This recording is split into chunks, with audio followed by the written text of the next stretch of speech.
Sean, hopefully our bets this week are better than Anthony Rumble Johnson's game plan. Oh, well, that's going to be really easy to pull off, actually. Like, we already did that. We already succeeded because we want to win. So we've already beat them. We gave ourselves a chance to win, Sean. You know what I'm saying? Yeah. Here's my Rumble. You ready for a Rumble bet? This is my Rumble bet. I'm going to pick, what's a good Rumble bet on this card? Jeremy Steven. But even he won't quit on himself. Yeah, no. All right, no, that's not even as bad as a Rumble game plan either. Okay, my best Rumble Johnson bet for this card would be Robert Whittaker by sub. There you go. There you go. That's the Rumble bet right there. You know, man, I got no problems taking a loss. You take an L like a man. You know, for example, I bet on Sean Strickland plus 290 to beat Kamaru Usman, and he got his ass whooped thoroughly. And I didn't have any problems with that because Usman was simply the better man. That's all there was to it. You know what I'm saying? Like, there's no, oh, he could have done this. No. Usman was just better than him. So, take the loss. No big deal. But Rumble, it's like, bro, listen, you're the number one knockout artist in the history of the sport. And you're going in there against DC. And, you know, so what are you going to do? You know what, man? I'm going to go out there and I'm going to try to out-wrestle the Olympian, Sean. I'm not going to give myself a chance to win with my one-punch knockout power that I made my name off of. I'm going to try to wrestle this guy. Yes. It doesn't make any sense. And the Henry Hoof story about why he wasn't in the cage and all that shit, that's all lies. None of it. Dude, listen, I see these people being like, oh, you stand by your fighter, win or lose. That's the protocol. And it's like, yeah, I agree. But when you've been training all these months and your game plan is to stay on the outside, keep your distance, knock this guy out, and the first thing you do is shoot for a takedown, I can't say I fault his corner, man. No, that's a conscious thing. That's not like I'm telling Daniel, every time you leg kick this guy, he takes you down. And then you go out for the next round, you throw some combinations, and you don't think about it because you want to get a good combination off, and you finish the combination with a leg kick, and he does indeed grab it and take you down. Okay, I get it. But that's not what Rumble did. Rumble did the opposite of what his opponent, everybody watching, and everybody who's ever seen either of these two guys fight, we all know that's the wrong thing to do, them included. Like, there's really no explanation for it. You're not whatsoever. A guy who can switch it up on him. You're going to confuse. You can't confuse him. You pose no threat with the wrestling. So you can't snatch like a takedown and then have DC thinking about a takedown and then punch him in the face. It's not going to fucking work. He's not going to think about your takedowns.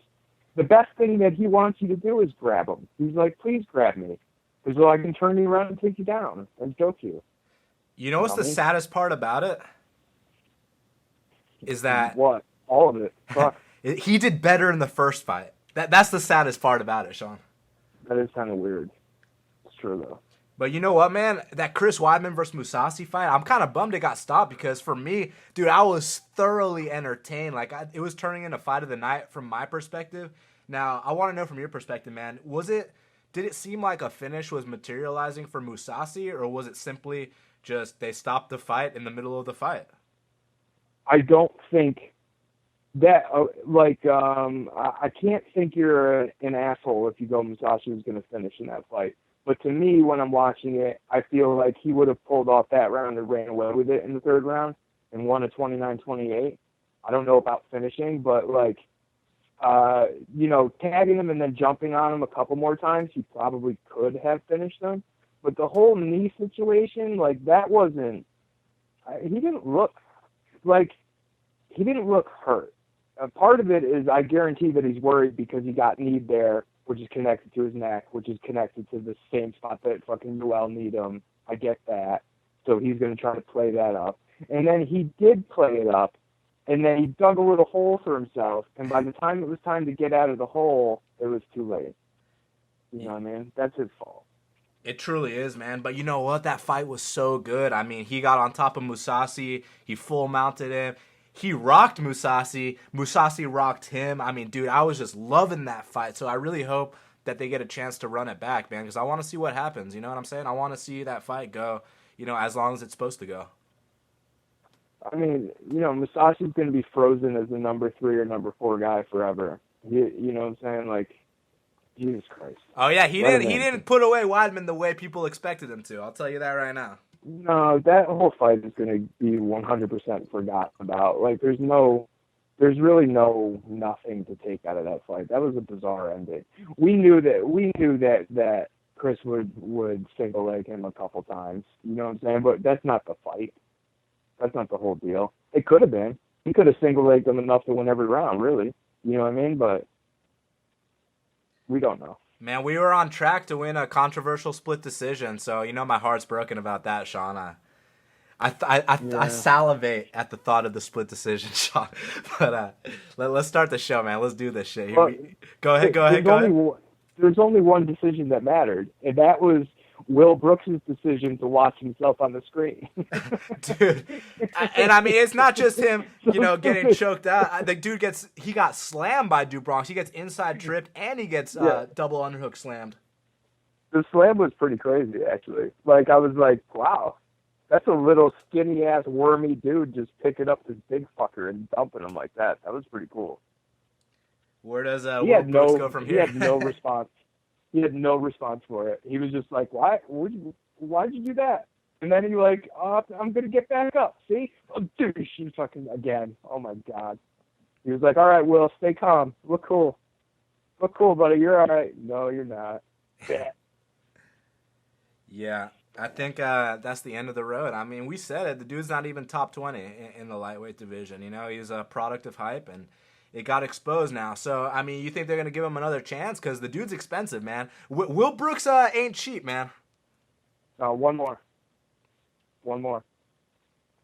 Who do you think would be an appropriate guy to give him his papers? Because, initially they were trying to match him up with Anthony Pettis, but Showtime wanted a little more time off. Give him the loser. Well, give him like Bobby Green. Something like that. Bobby Green might get his first win in a long time on that one. You know what I mean? Maybe.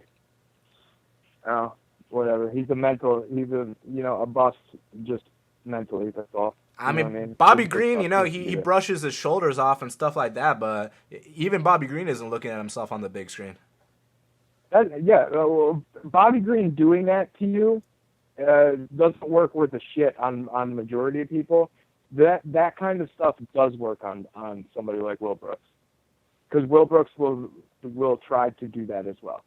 You know what I mean? Like, if you do that to him, he'll totally bite. What do you think he's gonna do? He's gonna fucking bite down on his mouthpiece and pretend that's not happening? No way, dude. No way. He'll be like, oh, I could be fancy too. All right. Now I really want to see that fight. But before we see that fight, we got to see Rashid and Bobby. And let's start the show, man. Here we go. 3, 2, 1. Welcome back to After the Battle. I'm your host, as always, Daniel Levi, your co-host, Sean Carey Tattoo. And we're going to be talking UFC on Fox 24, UFC Kansas City, Demetrius Mighty Mouse Johnson versus Wilson Hayes.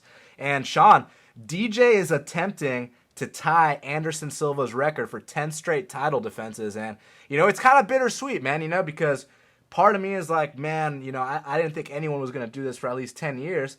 And another part of me is like, well, this fucking asshole Travis Lutter missed weight, and it should be 11 title defenses for Anderson Silva. And then another part of me, Sean, is like, well, this dude DJ is he's racking up these title defenses by beating guys like Chris Carriasso and Tim Elliott. So I'm just kind of like, man, it's too bad he's going to tie Anderson's record. So I'm rooting for Wilson Hayes, Sean. I know. I when we were DMing about that, I was like, look, I mean, those things are true. You know what I'm saying? Like, Anderson has had a string of slobs in there and a string of, honestly, some shit performances against the slobs. But, DJ is in this position because he's not in a deep division, and he killed everybody in it. You know what I mean? Like, he got rid of everybody. He cleaned it out. So what we're left with is fucking Wilson Hayes. And it's not DJ's fault, but the dude just keeps on showing up and winning. You know what I mean? Like the things that you're saying are true. Like, I wish he had a foil. You know what I'm saying? I wish he had like a nemesis That would be fun. I wish he'd move up. That would be fun. But if you were him, would you? No, you just stay in your division where you dominate and you fight Wilson Hayes. And I can't blame him for that. He looks good doing it. I like watching him. That's it. Well, there's some guys named Ray Borg and Sergio Pettis that I think everybody needs to look out for. So, it's funny because a year ago I was saying Justin Scoggins, and we saw how that turned out, Sean. A couple dives into guillotines later, and he's off the radar. But now, Ray Borg and Sergio, those are my great hope. You know what I'm saying? Well, don't forget about the little Russian fellow who just arrived. Oh yeah, good point, man. He looked dynamic. I'll tell you that right now. He looked as vicious as he does with the people he takes out in Chechnya.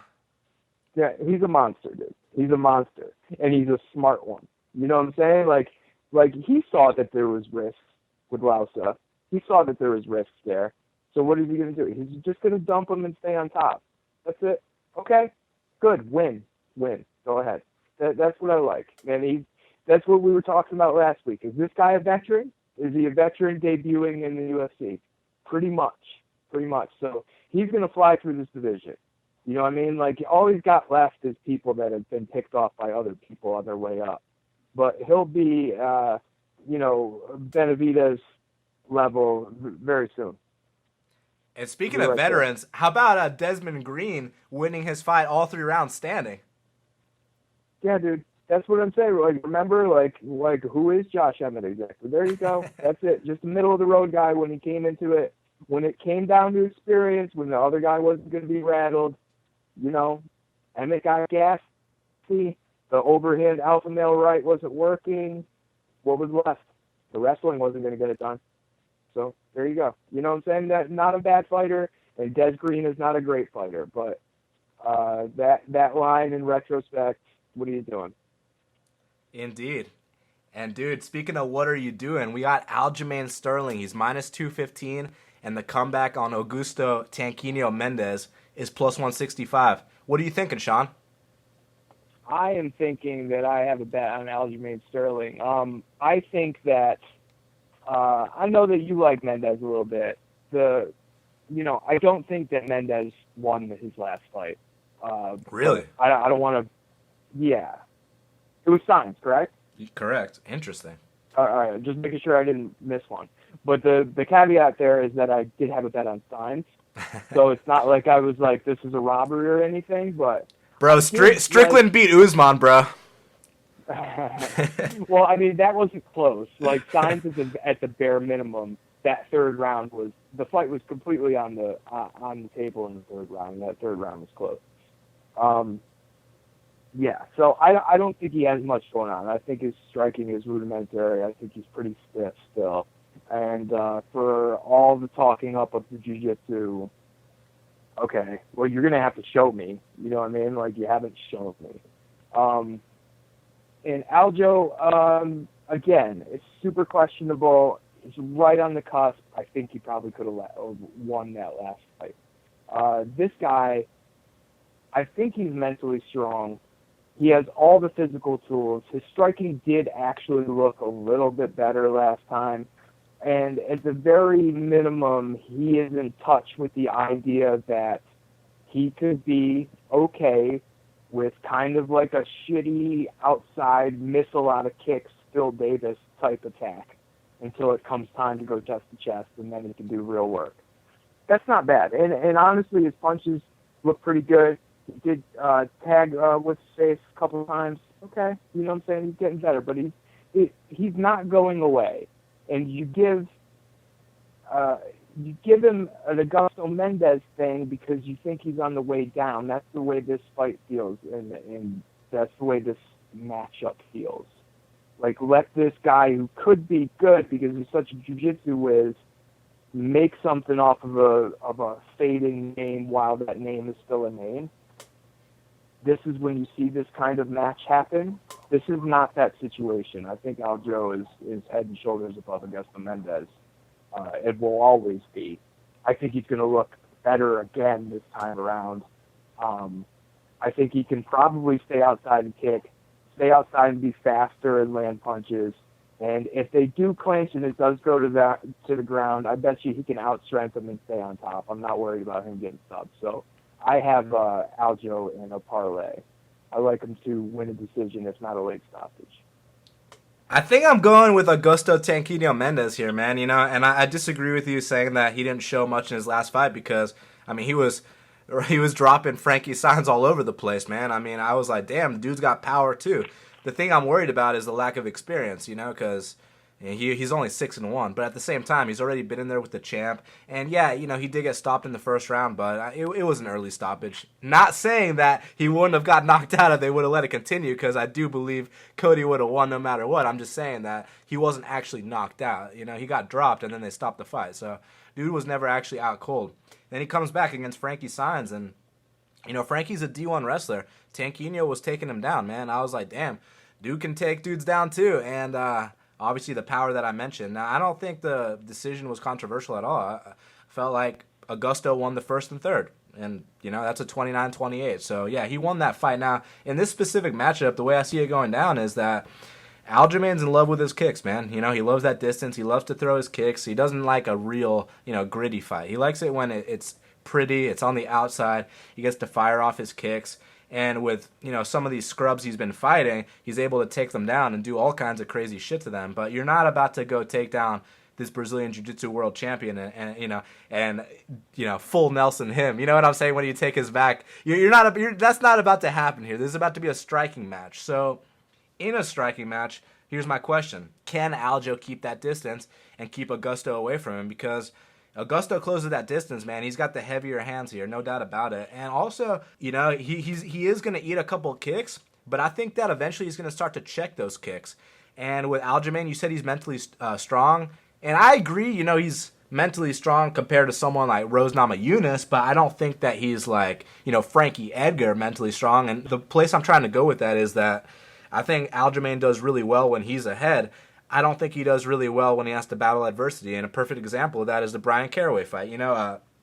First round, Aljamain's on top. He's doing whatever he wants, but Brian Caraway wouldn't go away. Brian Caraway comes on hard in the second round, and Aljo, you know what I'm saying? He kind of lost his shit there. And then in the Assunção fight, when I watched it live, I thought that Aljamain really improved. But, I watched it this morning again, and it's like, people are like, oh, his hands look so much better. You know what I think is the deal here, Sean? I don't think that his hands necessarily look better. I think that he threw 0 hands against Brian Caraway, so now he throws a little hand. So it's like, yeah, he got better, but it's like he didn't have shit before. Now he's got his hands became the tallest midget. You know what I mean? Like, they did get a little bit better, but they're still the tallest midget. Like, there's nothing going on there, honestly, in comparison to dudes who have hands. Exactly. But if he's willing to use it, that's okay. That's pretty good. And I know that Augusto, got rocked in both of his fights, but I don't really think that Aljamain's the kind of dude that's going to put him down with his hands. I think that Aljamain's the kind of guy that, he's going to try his fancy side kicks. He's going to try to run around the ring, leg kick. And when we're talking about these kicks, we're not talking about Jose Aldo leg kicks. We're not talking about Edson Barboza leg kicks. We're talking about stalling leg kicks. We're talking about trying to avoid the fight leg kicks. So it's up to Augusto to close that distance and make it a real fight, because I do believe the ground can neutralize itself. But at the same time, Sean, I say that, and I say that when I think about Aljamain Sterling taking down Augusto. But if Augusto gets on top, man, I think he's got the edge on the ground, actually. So, man, it comes down to game plans here. I totally think Augusto is capable of winning this fight, either with his power or getting on top of Sterling. But I also realize there's a big possibility of him, sitting back for way too long and getting outpointed, kind of like Jeremy Stevens is going to later on. But that's what I'm worried about, His real problem is that he only closes the distance with punches, and they're pretty predictable. There's not like bounce, skip, use footwork, get close, take an angle, and do something when you get there. You know what I'm saying? Like, it's like, he hits I'm hard, coming though. After you, yeah, I'm just swinging and just chasing you. Like, that's not hard to figure out, dude. And when you've got like a real agile, athletic dude in front of you, he's not going to be there. He's not going to be there. And when he realizes that you do that over and over again, then he gets to do things to you when you try to do it. So I see Aljo being completely dominant here. I mean, look, if Augusto Mendes tries to, wade in, chin up, hands down, and swing those loopy bombs against a guy like Tomas Almeida, he's going to get countered and get knocked out. But Aljamain Sterling doesn't really have that ability, man. And I feel like, at first, yeah, those kicks are going to pile on, but I feel like Augusto has the ability to turn this into a brawl. And if he does turn it into a brawl, I feel a split decision coming. And I love my split decision, Sean. So I'm going to go Tanquinho by split. And, I haven't made a bet yet, but I am feeling a one-unit shot. Bet it, you pussy. I know, right? I am feeling a one-unit shot here. Because, the only reason I only want to go one unit and not bigger is because, like I said, I really think this is going to be one of those close split decisions. But it's not going to be like a Jotko or a Manny Sanchez split decision. It's going to be one of those where, everyone thinks that Aljamain won, but they give it to Augusto. So we'll have to tune in and see what happens, man. But I would not be happy about that. Yeah, I know, right? But, I'm going with Mendes. You're going with Sterling. And Sean, you ready to disagree further? Because we got Tim Elliott versus Louis Smolka. Now, real quick, Sean, do you know what the line is on Tim Elliott currently? Oh, we just talked about this. Is he -3 something? Sean, Tim Elliott is -310, and the comeback on Louis Smolka is +230. Now, yeah, you better get it right now because that's going to disappear. Before you tell us your analysis on the fight, you want to tell us where you lined the fight in your head? I put it around -250, so I'm pleased. Are you serious? Oh my god! Yeah, this guy. I'm pleased to have gotten -210. Well, go ahead. Tell us what you think, man. Because clearly, if you're talking -250, you think you think this is going to be an easy contest. Kind of, yes. We talked about this prior before the podcast a little bit, and the things that you might mention or at least mention then are true. Like, Elliott does find a way to lose. Elliott, can get to the fence but can't jump over it. Like, he is kind of a jobber. It's true. But he's a super hard-nosed one. Very active, tons of volume, amazing cardio. Just goes after it. On the other hand, Smoke is a jobber. It's true, man. He's talented. He can get you with things. But we know that the mental is not there. We don't need to debate that, right? That's not there. We've seen it. We've heard the things that he said going into fights about not training and being okay with it, and coming out of fights like, oh, I'm the worst ever, just hating himself. Out loud in front of everybody, which I appreciate the honesty, but that's great. But it's great that you're honest about it. But the fact that you think it going in and coming out, that's bad. Honestly, Smolka can lose to everyone. You just have to do certain things to him. Elliott is the perfect guy to do those things to him. This is one of those matchups that's just about matchups, and that's why the number got where it is. What you got here is a guy who wants to be a front runner, but he carries not enough danger, not enough power, not enough toughness, not enough volume, and not enough guts to ever get out in front.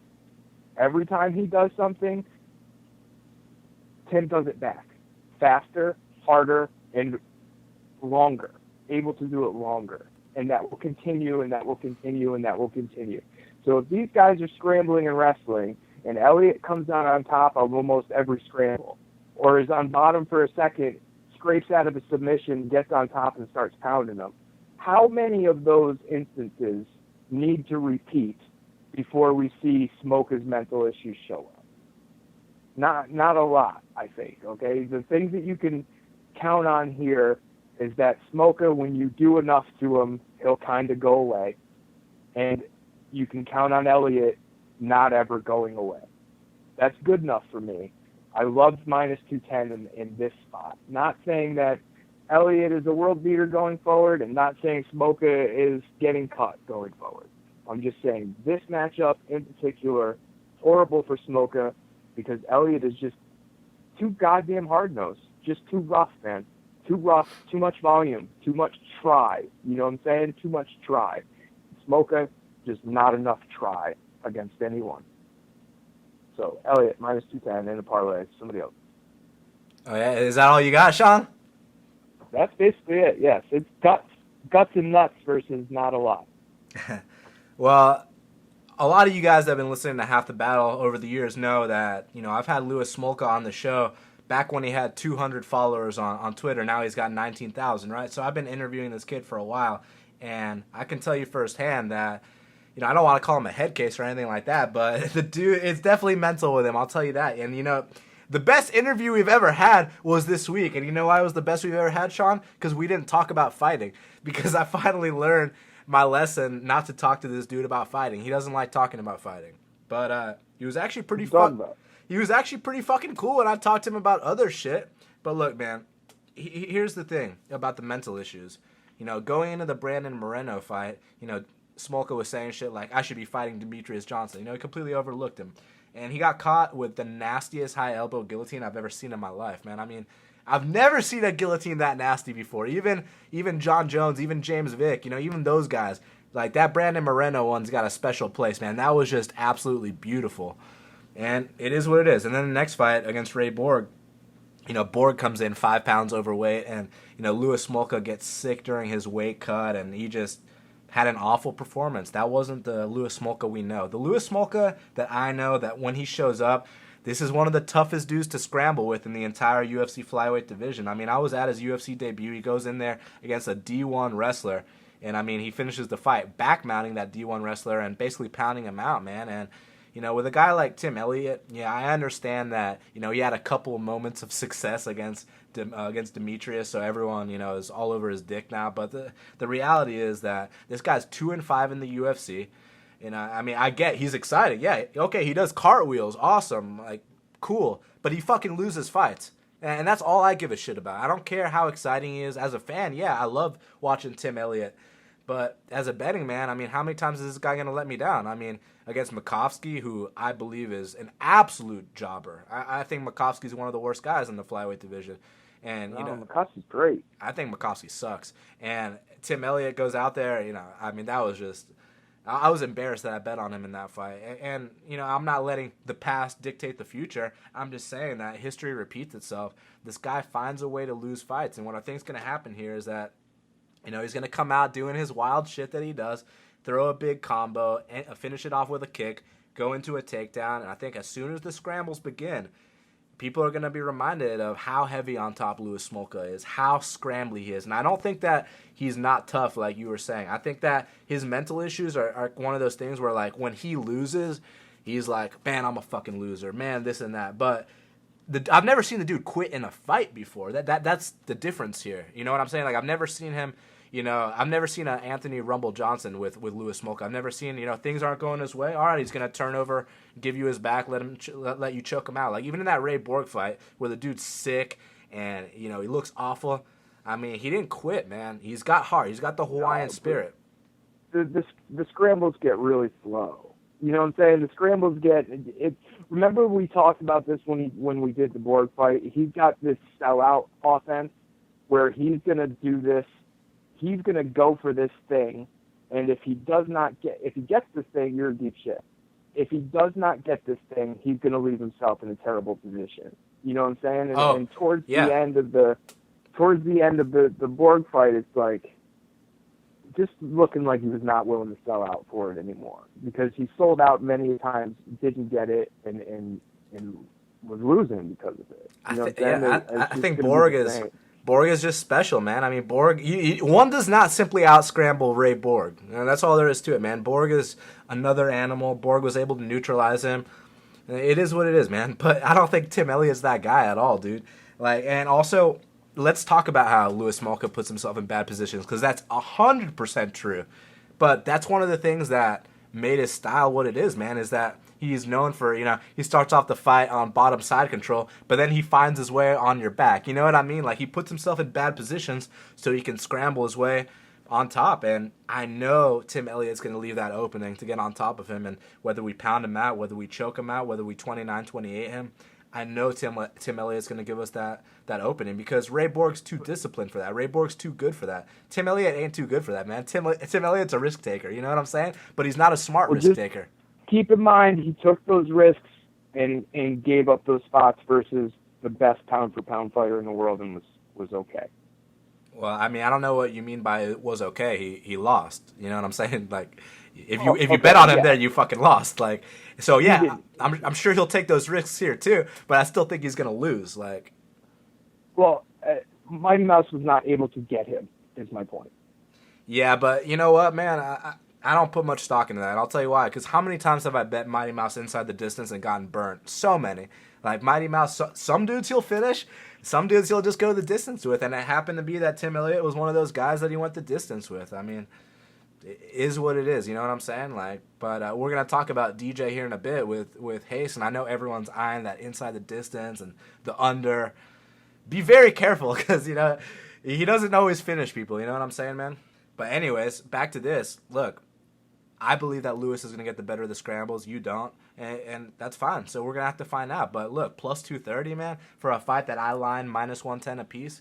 And the only reason it's where it's at is because, Tim had 2 seconds of success against the GOAT, you know, who's not really the GOAT. But, you know, he had 2 seconds of success against Demetrius. And Lewis is coming off 2 really bad losses. But Lewis is bringing his A game to this fight. At least I think, and at least I hope. I mean, listening to his interviews and listening to the fact that I interviewed him, look, I knew when his head wasn't in the game for the last couple fights.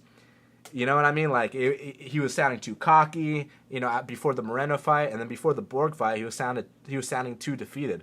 He sounds refreshed for this one, man. He sounds like, look, man, I know that I got to fucking bring my A game to this fight, and I think he's going to do that. So I took the 1.5 unit shot at plus 230, Sean. Usually, like, when we're going to pick a fight to, like, really argue about, like, got to be something where you think one thing's completely clear and I think something else is completely clear, and it's like, I think the guys need to be pretty high level or pretty, like, steady for that to happen. So that isn't this. But no, yeah. You understand where I'm coming from? Yeah, absolutely. Like, I see everything you're talking about. Absolutely. It's not like I don't think that Louis Smolka can scramble. He's obviously excellent at it. You know what I mean? It's just he's gonna have to do it over and over and over and over and over, and that's why I don't think he can. See, we agree that he's gonna have to do it over and over, but where we disagree is that I think he'll be fine. You don't. But the thing is, once again, this ain't fucking Ray Borg we're dealing with. You know what I'm saying? That's why I have a little bit of confidence. I mean, Tim Elliott's the kind of guy that also gives up positions, but unlike Louis Smolka, you know, Louis, even though he did drop his last 2 fights, historically speaking, he gives up positions and finds a way to win. And historically speaking, Tim Elliott gives up positions and finds a way to lose. I mean, Tim Elliott, look, I hate to be like, his only wins are against these guys, but look, man, his only fucking wins in the UFC are against the green-haired guy and Jared Papazian. You understand what I'm saying here? The green-haired guy. And, yeah, exactly. And Louis Smolka, I mean, look, he beat Ben Wen. Ben 10's no slouch. Ben 10 comes to fight. Ben 10 is experienced, and he beat the absolute shit out of that guy. So I was impressed with that, man. Did. And he needs this win really fucking badly. So plus 230, you got 1.5 of my money, Sean. That'll work. But Sean, next up, we got Rashid Magomedov, Rashid Goretz. He's minus 335, and the comeback on Bobby Green is plus 245. Now, Sean, I know we're huge fans of Rashid Magomedov, but I'm actually a fan of Bobby Green too. How do you see this one going down? I like Bobby Green too. And you know what? I didn't used to like Bobby Green. I shit on Bobby Green on Twitter, and he like answered it like a normal person and was like, "Why do you think this?" And I was like, "I think this because of this." And he was like, "I can understand how you think that." That really happened? In my experience, this is what happens when that happens. And I was like, "Oh, I get it. Okay, cool, thanks." And he was like, "All right, cool, man." I was like, "Wow, that was very un Bobby Green as far as what we see on embedded and fight interviews." You know what I mean? Like, he fucking turned me around. So good job, Bobby Green. He's actually a cool guy. Yeah, he seemed awesome, honestly. And on top of that, I always, you know, fucking, especially if you listen to this show or follow me on Twitter, you know, if you throw straight punches and you have a boxing style, I probably like you. It's just the fucking thing that happens. And he's always had that, and I like that. I like when he comes forward and throws straight punches. The thing that we actually argued about on Twitter was actually what I think his problem is that he says, guys run from me, that's why my fights are boring. I say, you track the guy down, you move forward, you cut off the cage, and you corner him, and then you wait to counter right there. You know what I'm saying? Like, you did all the work to get yourself in place to deliver your best weapon. You did all that, you got there, and then when you got there, you decided to wait for them to swing at you and for you to counter. And it's like, if you want to wait to counter, then you don't necessarily just have to pressure the whole time either. Like, it's very weird to be like, I pressure the guys the whole time and they run. Well, in truth, you pressure the guy the whole time, and then when you get him there, you freeze. Is what happens. Dustin Poirier sure as hell ran, right? Yeah, right. You know what I'm saying? Like, it's like he's so used to, I'm gonna get you, and you don't want to exchange hands with me, that when the guy stops and exchanges, he's like, whoops. You know what I mean? So you're gonna get, in this case, let's throw the wrestling out the window, because it's not happening. There might be some cage time, but this is basically a striking match. Rashid can shut down whatever Bobby Green does, and Rashid probably won't go for his own often enough to make it a factor. What Bobby Green is going to get is a really frustrating, this guy ran from me fight. But in reality, he's not going to run from you. What he's going to wait for you to do is advance, get in position where he can hit you, then hit you, then make you reset, and while you're resetting, he's leaving. You know what I'm saying? And after, say, 7 or 8 minutes of that, he gets to really pick his shots, because you're getting all weirded out and desperate and doing stupid shit, and then he gets to hit you with things. And then from that point on, he's probably going to be advancing. On top of that, you don't want confident Rashid Magomedov with cardio, not an elevation, wink, wink, coming after you, knowing he can land on you, knowing that you're okay with exchanging with him. He's too sharp. He's too hard. You know, and it's not just punches, it's kicks too. This is a truly talented guy, a special guy. You know, it's a tough division, and he doesn't have the best of, like, you know, fourth gear. The urgency sometimes is not there. We did kind of see his cardio kind of take a shit. You know, you can't like that. But overall, especially offensively, especially the things that he needs in this fight in particular, he's got it in spades, and he's got much more of it than Bobby Green does.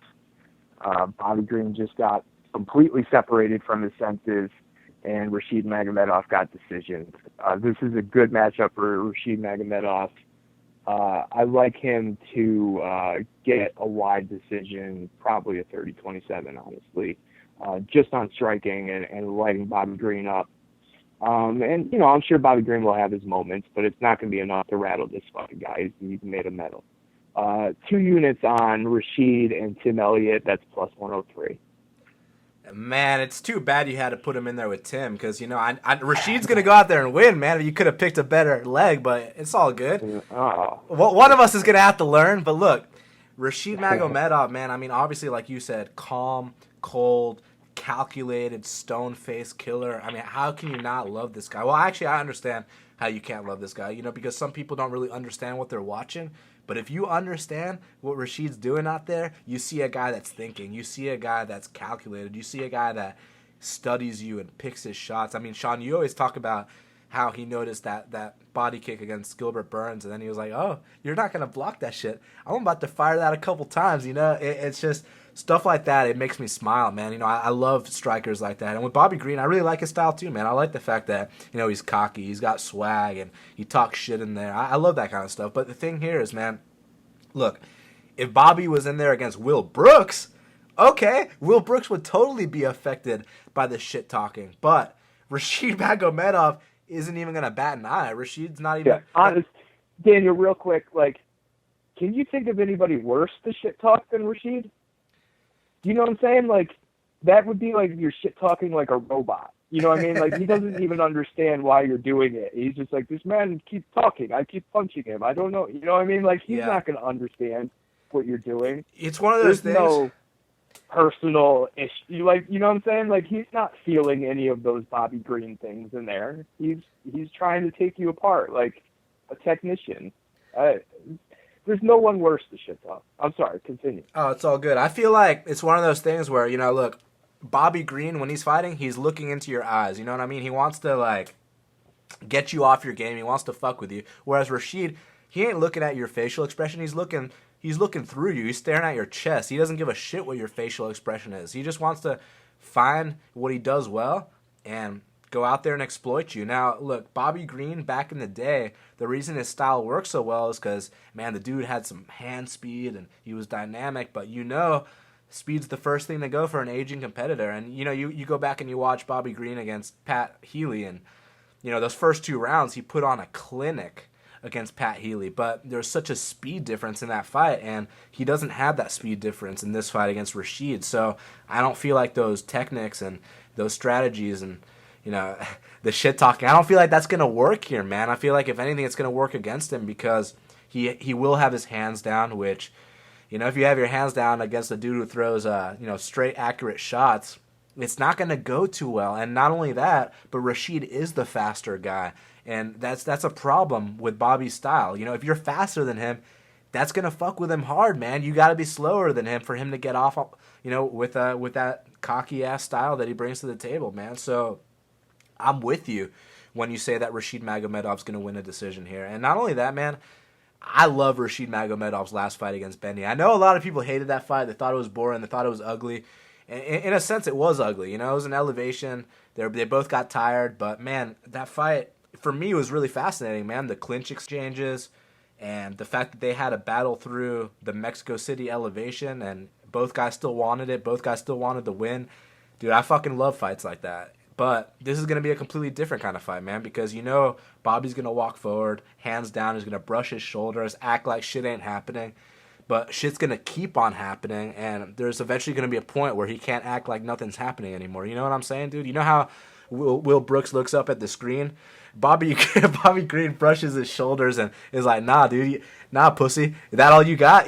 But you don't do that stuff against Rashid. It's not going to work. So, yeah, man, I'm with you. Rashid by a wide unanimous decision. And Sean. Agreed.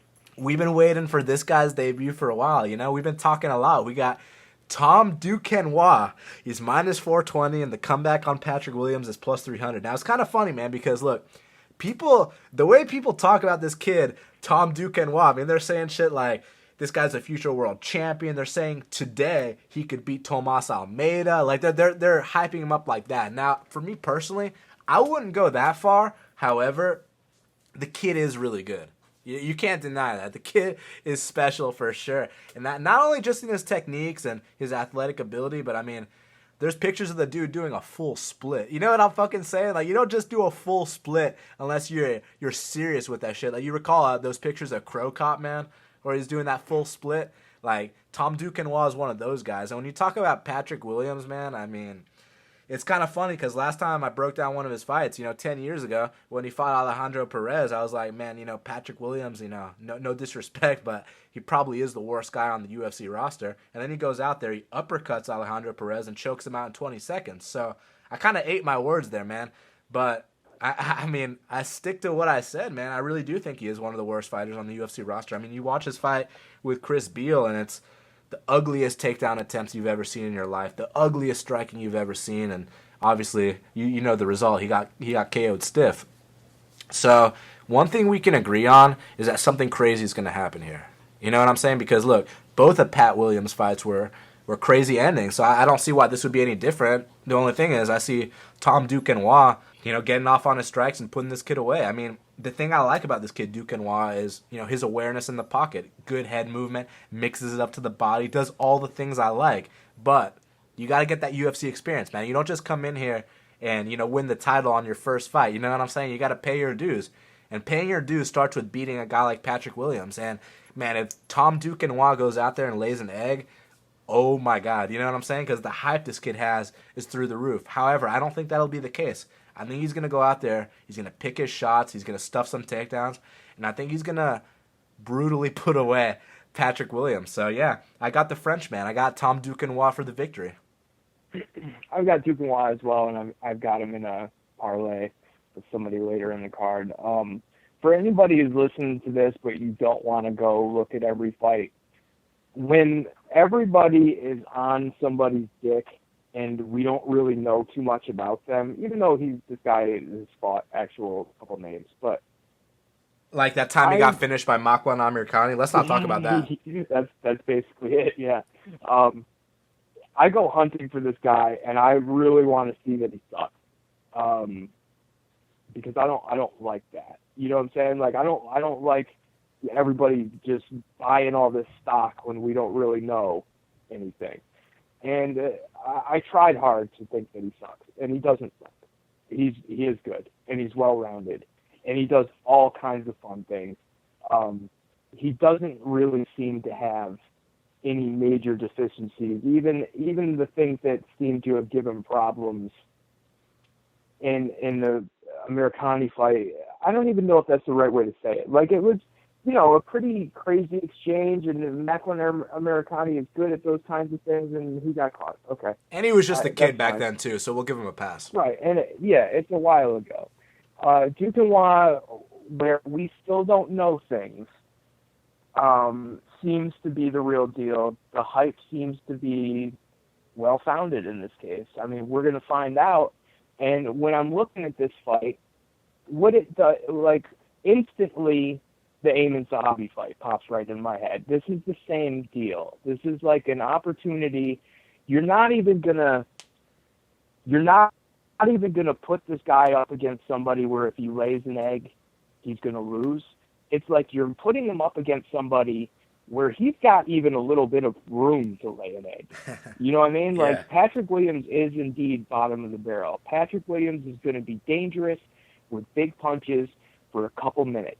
And then everything gets really sloppy and really desperate looking, and then soon after that, the cardio is completely out the fucking window. And who knows what he's been doing since last time he fought. So this is an opportunity to make Duquesnoy live up to what we expect, look good, get a big win by knockout. No doubt, like either putting this guy directly to sleep or knocking him out with something vicious. And he's got room in this fight to have jitters, lose the first round, shake the jitters off halfway through the second, and still win the goddamn fight. You know what I'm saying? Like, this is as big of a setup fight as that Amin Zahabi fight was. And, the scary part is that Amin Zahabi fight was a little scary at places, wasn't it? You know what I'm saying? A couple times you're like, hey, dude, why am I getting punched in the face so much? But whatever, that worked out fine. Duquesnoy is better than Amin Zahabi. He's got more experience than Amin Zahabi. He's going to be fine here. And if he's the kind of guy who comes in rock solid and doesn't feel the UFC jitters as much and has his shit together and isn't so worried, he's probably going to look really fucking good here. He's probably going to get a stoppage. So he is in the danger zone for about the first 4 minutes. After that, it's his fight. He's got this. So, I like Duquesnoy. I think it was minus 385 when I put this. Alexander Volkov is minus 145, and Roy Big Country Nelson is plus 105. Now, Sean, a couple years ago, I would have taken Roy Nelson here because I do feel like he was a bit quicker back then, especially when he sets up that overhand right and he takes out these tall guys similar to Alexander Volkov. And also, you recall a fight between Roy Nelson and Josh Barnett, and Roy Nelson actually had success taking down Josh Barnett multiple times throughout that fight. So, he does have a good takedown offense. Now, the thing with Volkov is, look, the guy's 6'7", and obviously on the feet he's dangerous, man. And in a spot like this, we know the game plan to beat a guy like Roy Nelson. You know what I'm saying? You pick him apart for 3 rounds. I mean, it's been documented throughout history. That's how you beat Roy Nelson. You pick this guy apart. So Volkov has to do that. The issue with Volkov is, man, his takedown defense, and more importantly, Sean, his get-up game is quite bad. You know what I'm saying? You watch his Bellator fights, and it's like the dude couldn't get up, against Czech Congo and against, any of these scrubs. You know what I mean? So coming into the UFC, I was like, man, that ain't gonna work well when you're taking on, Big Dick Johnson like he did. But man, he fucking went out there and won that fight. I know it was a bit controversial, but what I'm trying to say, Sean, is that, if he hadn't made improvements, he would have got laid on for 3 straight rounds. So the fact that, there were only little moments here and there where he got laid on, that tells me that the kid's making improvements. And I say the kid, and he is just a kid. I believe he's in his late 20s, so he is Let me look that up before someone fucking corrects me. Hold on a second, because I might be dead wrong on that, but I'm pretty sure the kid's like fucking 28 or something. You know what I'm saying? Like, isn't he one of the younger? Hold on, I'm almost there. I think he is. Yeah, I think he's 27. Matter of fact, I don't even know why I think that. Yeah, he's 28. I'm right on point. So look, the kid's 28 years old. He's just a kid. For heavyweight standards, that is just a kid, because apparently these heavyweights don't start going into their prime until their late 30s. So the fact that he wasn't laid on for 3 straight rounds in his UFC debut shows me that he is making big improvements now against Roy Nelson. We're catching Roy at a time where Roy has slowed down to the point where he ain't even putting away Bigfoot in the first round. You understand what I'm saying, Sean? Like, he slowed down that much. Okay, so, I got Volkov by decision here, man. And I think he's going to pick him apart. Minus 145, I'm not crazy about it. It's a heavyweight fight. If it was dog money, I'd take the shot, but it is not. He is the rightful favorite, and I got him winning a decision here. Alexander Volkov would kick the shit out of me. But, unfortunately, I'm just here to break down his fights versus other guys who would also kick the shit out of me. And in this situation, Alexander Volkov is weak. He exudes weak to me. I don't think he's good at all. I think he has obvious things that he can do because he's a giant, and he is technically, his Muay Thai game is pretty decent, and he understands that he can stay far away and hit you with things. But you know what? When you get to him and put your chest on him, he just stops doing that. That game plan kind of flies out the window. Dude absolutely hates getting hit. You could just tell by watching any fight that he's ever been in. His takedown defense is terrible. His get-up game is maybe even worse. But, more than that, like I said, it's just that he exudes weak to me. He's frail. You know what I'm saying? He's not even, he's like... He doesn't get up from takedowns. Yeah, I get it. He's thinner than Stefan Struve is. You know what I mean? Like, I don't know about all that, but yeah, I get your point. He probably is, though. Like, really look at it. He probably is thinner than Stefan Struve. You know what I mean? Like, he's just frail and weak, man. And Nelson can probably chase him down, fight through whatever bullshit that he throws at him, because there's no power on just about any of it. The knees can be scary, and in this situation, this fight in particular, the knees are scary, because you know that Roy Nelson's going to be hunched over and looking down, and that Volkov can get all the leverage on the world on a knee, push his head down, and make him fucking eat it. We've seen him take the most quality knees the heavyweight division has to offer, flush as fuck on his face, can get no better. We've seen him take those and be fine. You know what I mean? Now, eventually, ask Mark Hunt, that's going to go out the window. Could this be the time that he eats a gigantic knee and falls asleep? Okay, maybe. But probably he just walks through it all. He walks through it all and then throws the big overhand right. Does the overhand right land? Maybe. If it does, that's the end. If it doesn't, he just kind of fat blobs himself on top of Alexander Volkov, pushes him into the cage, then drags both his fucking legs out and gets his big belly and plops it on him, and then Alexander Volkov doesn't get up for the rest of the round.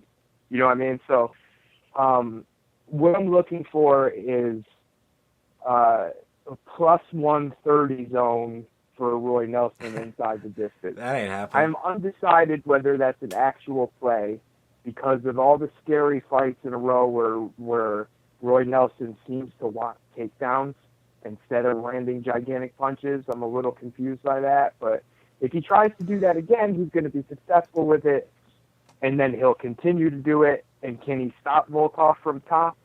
I don't know. Like, that's what makes it risky. So I'll look at the number on that prop when it comes out. But, yeah, if I had to bet, it'd be Nelson inside the distance, and the pick is definitely Nelson because Volkov is weak. Weak. Do you agree that Roy Nelson has slowed down considerably? Yeah, and he didn't even have much room to slow down. You know what I'm saying? He was already at the bottom of the old speed spectrum to begin with. You know what I'm saying? He's about off the fucking chart now. I noticed it in the Jared Rosholt fight. I mean, that was sad, bro. You know what I'm saying? And then also, the fact that he knocked out Bigfoot in the second round, that tells me so much because you know a prime Roy Nelson knocks that dude out in the first 30 seconds. So, you know, to some people that might not mean shit that it took him to the second round, but to me it means a lot, man, because, like I said, prime Roy Nelson is knocking out Bigfoot in the first minute of the fight, man. So the fact that it took him, the under 1.5 didn't cash, Sean. You know what I'm saying here, man? Like, he slowed down that much. But anyways, I wish you luck. And you're going to need luck here, my friend, because we got Jeremy Stephens. He's minus 195, and the comeback on Renato Moicano Carneiro is plus 155. Now, Sean, I'm taking the underdog here. Aren't you surprised, man? I'm going with Renato Moicano. I'm really confused by it, yeah. I'm really confused. He's confused by it, but you know what? It's not confusing to me because history repeats itself, and Jeremy Stephens, as much as I enjoy watching him fight, he's a 500 fighter for a reason. And it's because, look, the book's been written on him for years. We all know how you beat this guy. The way you beat this guy is you out-volume him. I mean, it's no secret how to beat him. And what does Renato Moicano actually do really well? Well, he fights tall really well, and he uses his volume really well. And, man, I've been very impressed with this kid in the UFC. I know, you know, he fought a total scrub in his debut, but he took that total scrub out how you're supposed to take a total scrub out. And then the next fight, I mean, that kid Tukugov, I mean, I know not too many people know who he is, but I know who he is. And that kid's no slouch, man. That's a explosive Russian right there. And Renato went out there and straight up beat him, man. And I was very impressed with the combinations. You know, obviously, he establishes his jab. His guard is high up. I mean, he'll kick you in the body hard as hell, but the kicks always follow the punches. You know what I'm saying? He throws in combination. And with a guy like Jeremy Stephens, you know, you bet on him, you're hoping that he lands that one big shot. And sometimes he will land that one big shot, but oftentimes when he knocks dudes out, he's usually, you know, losing the fight, and then he comes back and wins. Not that there's anything wrong with that. Hey, man, winning a fight, you take a win at all costs, right? But I think that Moicano is going to get such a lead on the scorecards that it's going to come down to that third round where, you know, you're like, man, Jeremy, you have to land that one big bomb. That same bomb he landed on Marcus Davis. That same bomb that he landed on Dennis Bermudez. You know, whether it's the overhand right that he landed on Marcus Davis or the flying knee that he landed on Dennis Bermudez, it's going to come down to that kind of situation because he's going to get very far behind on the scorecards here. He's going to get outpointed to the point where people are like, man, this kid Renato Moicano is pretty fucking good. Who's this guy? I've never heard of him. Why is he only plus 155? Why isn't he plus 205? The reason why is because this kid's no slouch, and he's got the style to beat Jeremy Stephens. And like I already said, I'm just repeating myself here.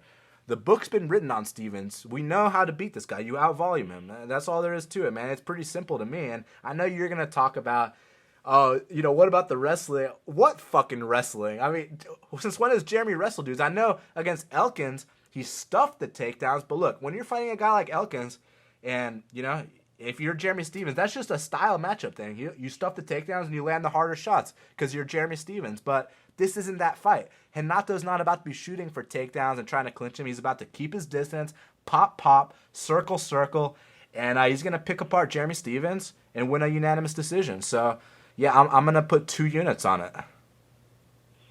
All right. Well, I mean, here, I'm going to shit on you, but let me finish because I'm going to reverse shit on you afterwards, okay? So the problem with Moicano is that you think that he is what you just said he is, but we don't know that he is that because the dude has one win against a legit person who's kind of semi-legit, and he squeaked it. So what we really know about this guy is nothing. Now, that's the shitting on you part. The reverse shitting on you part is part of this game is thinking that you see something, exploring it, believing that you see it, and then betting on it. So I can't shit on you for saying, I think this guy can do this, and then I'm going to put money on it that he can do that. Of course, that's what you do. You know what I'm saying? So if he does that, good for you. But, like, those things have not been shown yet. He might be able to do that to some people, but Now, how many steps up in competition has he taken in this one fight? Like 80? You know what I mean? Like, it's not even, he hasn't fought anyone even close. Not even close. Jeremy Stephens has seen everything. Everything. You know what I'm saying? And Jeremy Stephens has had problems in the past, and there is a game plan to beat him. And if you're good enough, that same game plan will beat him now. We don't know if Mykano is anywhere near good enough. But Stephens has also had a bit of a resurgence. You can see that his cardio is way better. So now instead of being dangerous for 1.5, he's dangerous for 3. And as far as the wrestling goes, when I brought up the wrestling to you, I'm not saying that Stephens double legs this guy and holds him down. It's not going to be like that. It's going to be chase him, cut it off, and then get under with the punch. But then after the punch, it's not going to be like back off and let him out. It's going to be hold him there so you can punch him again. And as that pattern continues of hands on biceps, looking to come over the top with short elbows, or looking to push off to give yourself enough space for an uppercut to come through, that type of situation, as that progresses and these guys slow down a little bit, that will turn into more holding. That will turn into where strength and experience matters. That will turn into Mykano losing time out of every round because his back is on the cage. I think that Jeremy Stephens wins this fight without knocking Mykano out. Do I think he can catch Mykano and knock him out? Fuck yeah, dude. He just head kicked Frankie Edgar. You know what I'm saying? Like, almost got him. Head kicking Frankie Edgar is not easy. You know what I'm saying? This guy is all over the place. As far as footwork goes, he's up there. This could be a little bump your head on the ceiling moment too for Stephens. And Stephens, the downward slope that never comes back up is definitely coming. So it's not like, there's no danger here. And it's not like I'm saying that Mykano can't win this fight. He can. He's a talented kid. When he looks good, I see what you see. You know what I'm saying? But this is too deep too soon. This is too much he's just bitten off more than he can chew here. This is too much experience to go against. This fight will make him better, and I think he even survives it. You know what I mean? But he's going to have to come up with other things that he does well besides keep range and pick and poke, because that's not going to get it done here. So I like Stephens by decision or late stoppage. I have him parlayed with... I have Stephens with Quinoa. That's 2.05 units at -102. Man, couldn't you just do Quinoa and Rashid so you can actually win, bro? That wasn't a good enough price. Sometimes you gotta pay a price to win, man. All 6 of my guys are gonna win, dude. 6-team parlay, and he's my co-host. You know what I'm saying? Like, what does this world come to? All 6 of my guys are gonna win. So you talk about the experience, and you're 100% correct that Jeremy does have the experience edge. There's no debating that. But, I mean, look, Jeremy loses to every fucking good guy he fights. I mean, it is what it is. And, yeah, he beat Barao, and that was the best performance of his career, and I'm not going to discredit that win. But, I mean, look, man, it's easier Name a couple names. What? Just name a couple names that have beaten him. That have beat Jeremy? Yeah. Oh, all the champs beat him. But anyways, look, man. Wait. Who? All the champs? Yeah, all the champs. We gonna throw Mykano in with them, or? Maybe he's a future champ, but hold on here. I gotta make this Barao point real quick, bro. So look, He goes in there against Barao, and that's his best career performance. We agree on that, right? Because I mean, he won 29-28. This is the first time where he didn't have to come back and knock the guy out. Like, he actually won a decision. But look, when you're fighting a 5'6" bantamweight, your power's gonna translate a lot better than when you're fighting an actual featherweight. And Mykano's not just a featherweight, he's a big featherweight, and he's a big featherweight that has the style that gives Jeremy Stephens problems. Now, I understand, everyone has to take that first loss. This could be his first L. I completely understand. But, man, I can't ignore the style matchup here at all, man. I can't ignore volume versus, one shot at a time and pray that one shot lands. And I understand Jeremy's gotten better in all aspects. For example, you watch the Frankie Edgar fight, and he got up for most of the takedowns until the third round. He got back up, you know what I'm saying? So he's a better version of what he's always been, but he's still Jeremy Stephens. You're not going to expect Jeremy Stephens to go out there, establish his jab, break the guy down with leg kicks, then mix it up top. Like Jeremy Stephens is one shot at a time. Close your eyes and hope that the haymaker lands. And sometimes the haymaker does land. The dude's got crazy power, but I got to take the more technical guy here. I got to take the volume.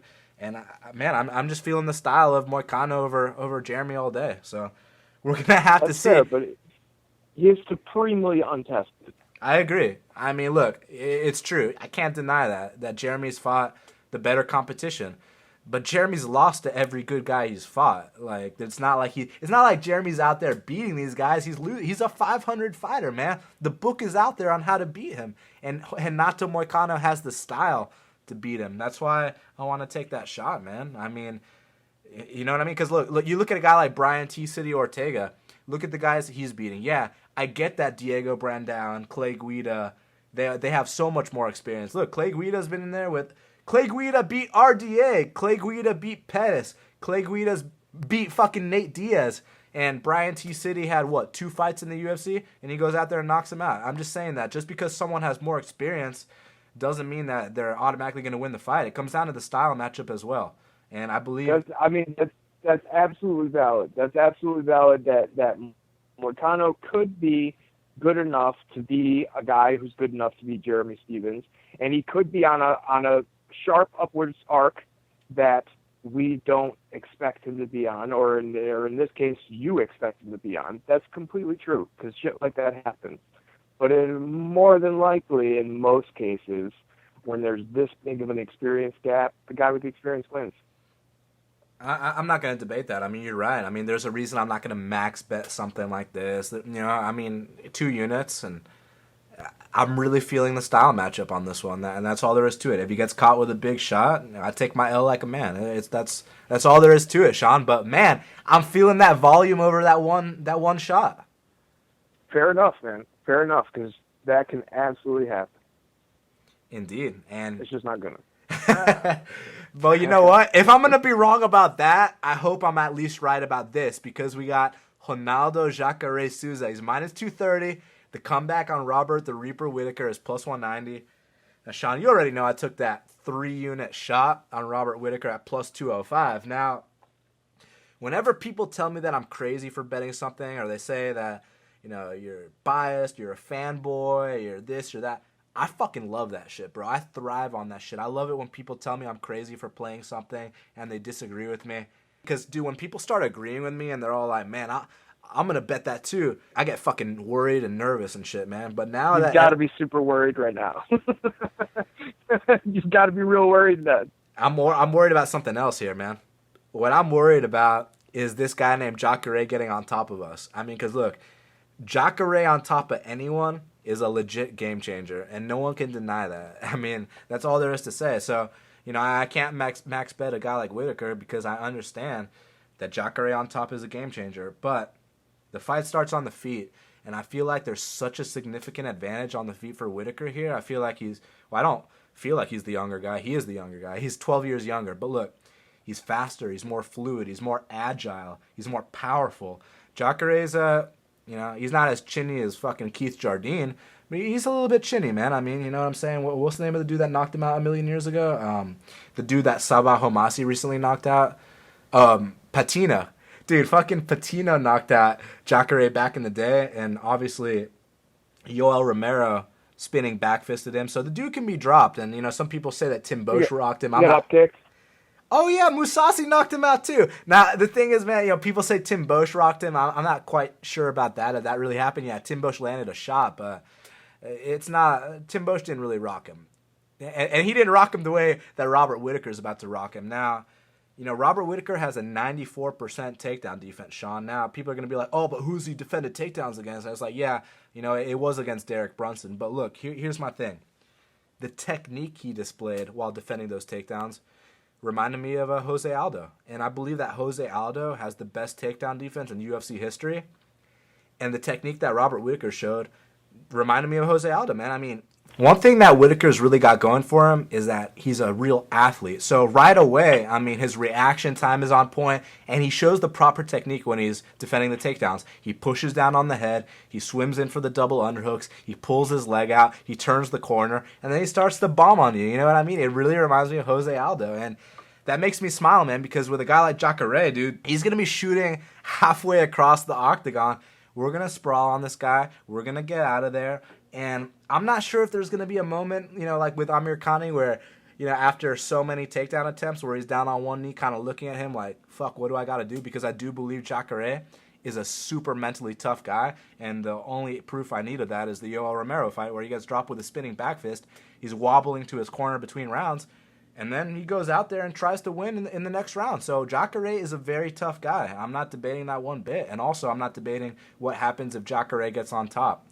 What I am debating is that Jacare won't get on top. That's what I'm saying here. I'm saying that Whittaker is going to stop those takedowns and he's going to give him a hell of a night on the feet, man. You know what I'm saying? Now, the thing I love about Whittaker's stand-up is that he bounces around like a karate guy, but he's got the hands of a boxer. Man, and I fucking love that combination because my biggest complaint with a lot of these karate guys is like, man, they got their hands down and, you know, with the right guy, they're going to get tagged hard. But with Whittaker, you don't really got to worry about that, man. I mean, the dude's head movements on point, establishes his jab, and he can mix it up too. I mean, you watch that fight with Uriah Hall, first 10 seconds, he's bombing on him trying to get him out of there.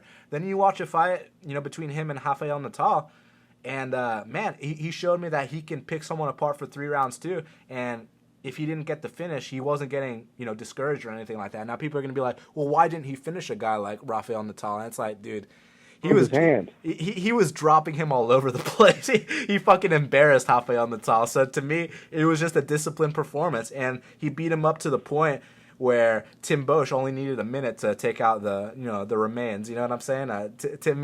Tim Bosch took out the trash is basically what happened there. You know what I'm saying? And he broke his hand. I mean, that's the real reason he didn't finish him. Yeah, he broke his hand. Broke his power. But, man, I watched that fight the other day, and he was dropping him all over the place. He put a clinic on Rafael Natal. I mean, it was very impressive. It showed me he can go 3 rounds and not get discouraged if he doesn't knock the guy out, and he's able to push that hard pace all 3. He doesn't get tired. And then the fight with Derek Brunson, he showed me he can weather the storm of storms because Derek Brunson came out on a fucking suicide mission, man. Now, I've only faded Jacare 2 times. This is about to be the 3rd time. I'm 1-1 fading Jacare. I lost when I faded him against Mousasi, and I won when I faded him against Yoel Romero. And I'm planning on making it a 2nd win in a row here when I fade him against Robert Whittaker. And I think that Robert Whittaker is going to go out there, knock out the great Jacare Souza, and get that title shot after Yoel gets his. You know what I mean? There's a bit of a line. There's a bit of a cue here. But Robert Whittaker is going to punch his ticket to that line, man. And I think the way to do that is to knock out Jacare. And that's what's going to happen here. So 3 units, Robert Whittaker, plus 205. Let's get it. I agree with you, man. And I don't have a bet on this fight yet. I'll explain why at the end. But the things that I've always thought about Jacare is that he's chinny. And that his defense standing up is shit. I've always thought those things. I don't think those things have ever gotten better. His striking, both technique, speed, and power have all seemed like to have gotten better, which is a pretty big fucking deal. And throughout doing that, as demonstrated in his fight, it looks like his jiu-jitsu did not fall by the wayside. It does not look like he's the kind of guy who has decided he's not a jiu-jitsu guy anymore and he's decided he's only a striker. He's more than willing and definitely wanting to get you on the ground to hurt you really badly. Jacare is super good. He's top of the division. He's everything that he's received, he's deserved.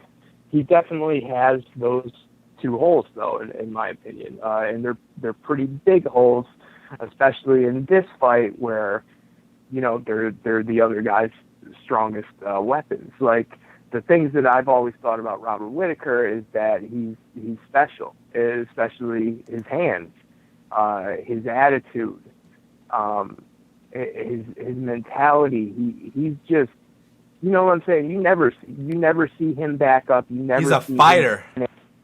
Yeah, he's got it, man. You know what I'm saying? And I don't know what the ceiling is, really. I know that me and you have been calling him the dark horse in this division for like fucking 2 years at least. It's been a long time that we've been on this guy's dick. You know what I mean? And it's well deserved. It's there, and it maybe hasn't 100% played out yet, but you know, you can watch his fights and understand that he's a great fucking dynamic puncher. Both on the lead and on the counter.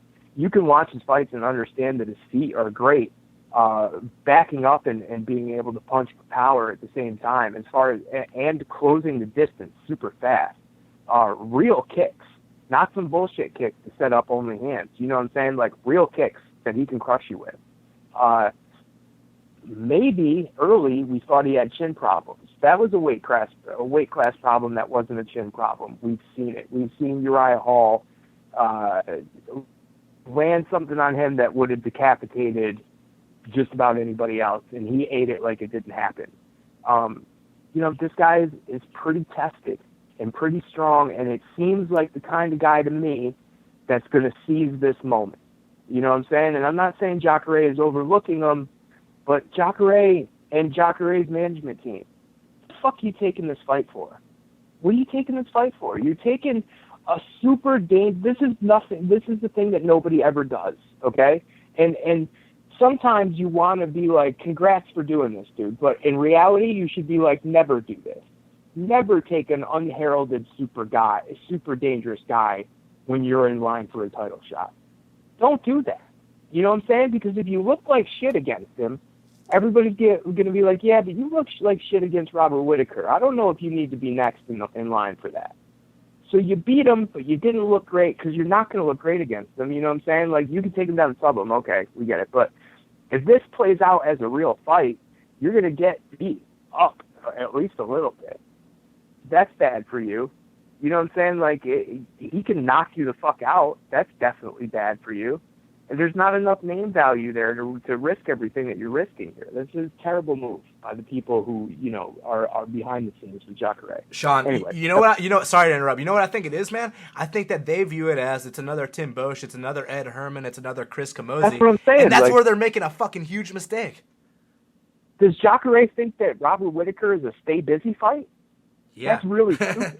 That's really stupid. This is the last fight on Jacare's contract, and he thinks he's about to get an easy win here.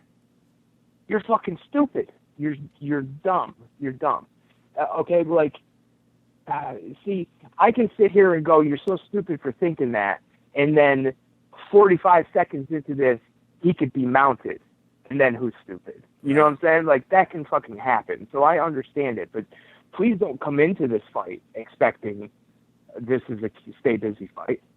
That's a huge mistake, because I can guarantee you that this is a Super Bowl for Robert Whittaker.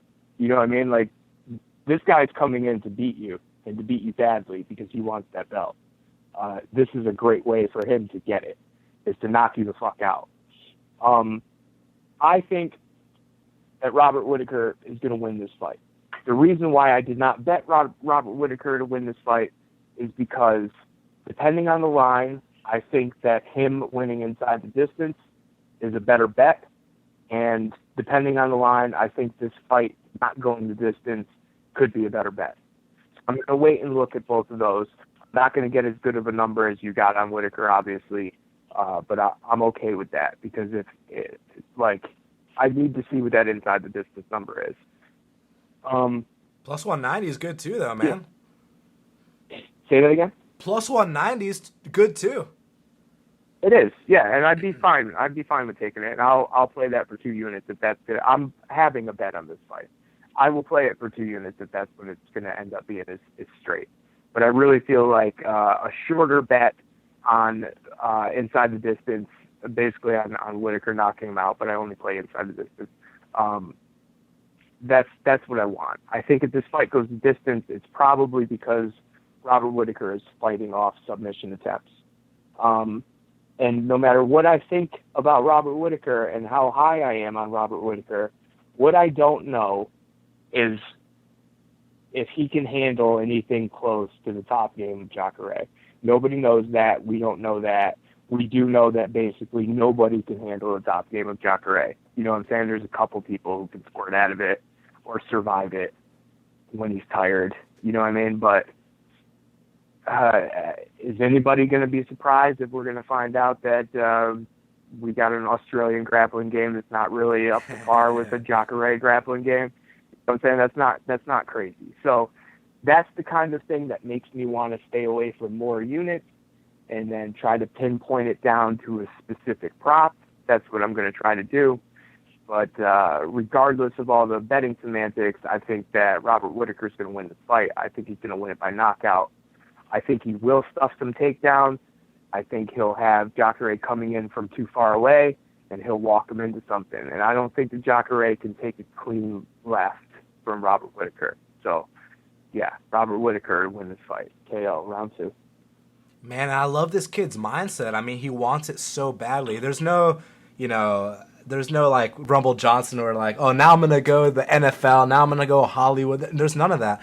Robert Whittaker's goal is not just to be the champion. He wants to be the greatest ever. I don't know if you saw the countdown, but dude, the guy is super focused. He's in the best shape he's ever been in. And man, I'm champing at the bit for this one, Sean. I really think that it's going to open a lot of eyes because I don't think that people quite understand the level that Robert Whittaker's at. I don't think they understand what he brings to the table. I think people just think, oh, he's just another striker, but he's not just another striker. There's something special about this kid that we've seen for a long time, and now it's going to come to fruition when he goes out there and knocks out the great Jacare Souza. So I'm very pumped about this, Sean.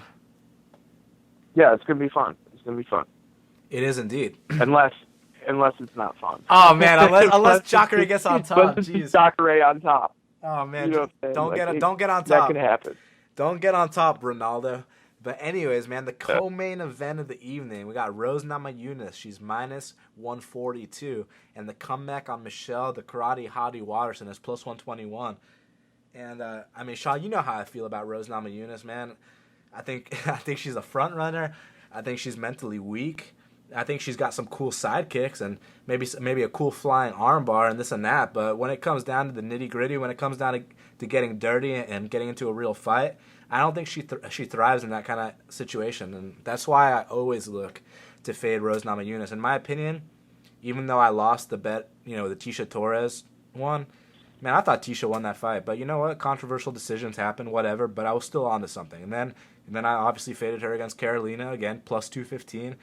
And, man, I mean, first round, Rose is doing her thing, right? But then she faces a little bit of adversity. She takes a couple of knees in the clinch, and she stops fighting completely. So I love that when I'm looking to bet against someone. And with Michelle Waterson, it's funny because when I was watching the tape, when I was watching the Invicta fights, I was like, man, she's fucking way too small for someone like Rose. You know what I'm saying? But then you actually watch her career progression when she switched weight classes, and now she has put on size.